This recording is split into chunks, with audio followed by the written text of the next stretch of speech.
Tonight, Arizona Republican Senator Jeff Flake announces he won't run again, and in doing so condemns the president and his party, vowing silence can equal complicity.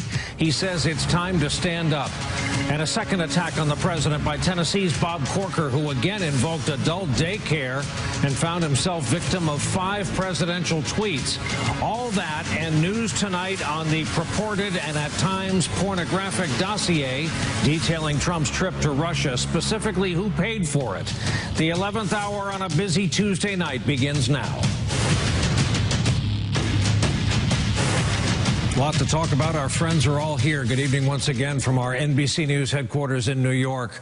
We've never seen a day quite like day 278 of the Trump administration.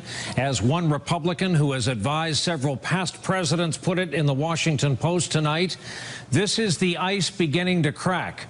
That crack you might have heard late today, East Coast time, was Arizona Republican Jeff Flake on the Senate floor announcing he will not run for re-election, and in the process calling out the president, what he stands for, and what's become of his Republican Party.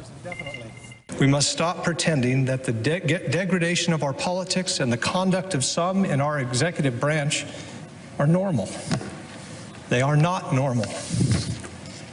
Reckless, outrageous, and undignified behavior has become excused and countenanced as telling it like it is, when it is actually just reckless, outrageous, and undignified.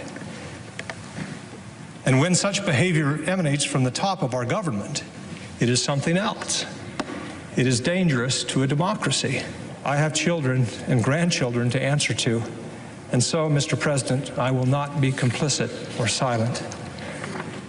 I've decided that I would be better able to represent the people of Arizona and to better serve my country and my conscience by freeing myself of the political consideration that consume far too much bandwidth and would cause me to compromise far too many principles.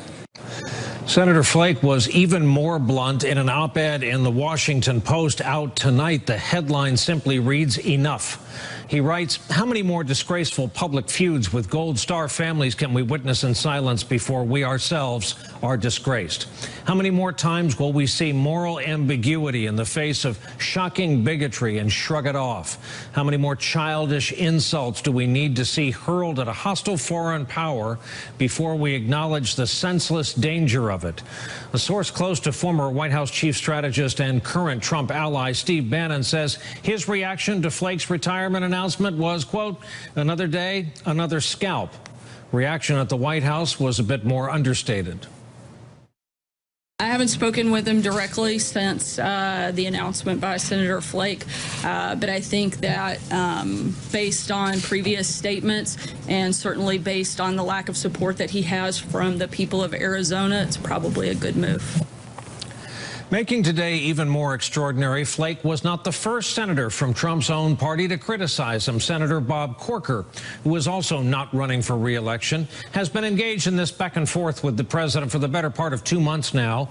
Today, he said Trump is debasing our nation. During the campaign, at the beginning of his administration, you supported the president. Do you regret that now?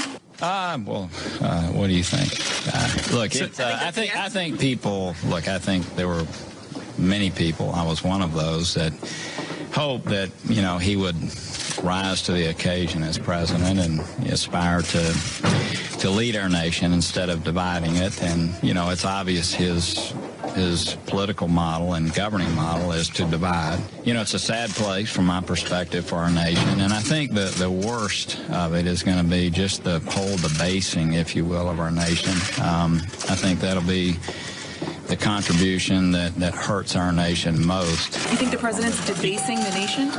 I don't think there's any question, but that's the case, just in the way that he conducts himself and goes to such a low level. I do. The Associated Press reports this about Senators Flake and Corker tonight, quote, "Away from the cameras, Trump took credit for helping force the 2 departures," according to a White House official and an outside advisor who insisted on anonymity to discuss private conversations. Here is how the White House is publicly responding to the indictments from both of these senators. We have two Republican senators now just today, Senators Corker and Flake, calling the president's behavior unacceptable and dangerous, saying that he regularly tells untruths. Senator Flake just called on his fellow Republicans to end what he called complicity and accommodation. I'm wondering what's the White House's response to this criticism coming from two Republican senators? I think that we support the American people on this one. I think that the people both in Tennessee and Arizona supported this president, and I don't think that the numbers are in the favor of either of those two senators in their states. And so I think that this is probably the right decision. When he gets hit, he's going to hit back, and I think Senator Corker knows that, and he's, maybe trying to get a headline or two on his way out the door. Because the secret to life is timing, all of this came on the day of the GOP Unity Lunch on Capitol Hill, just as the president was under attack from two sitting senators, three if you include John McCain's comments this week. Quote,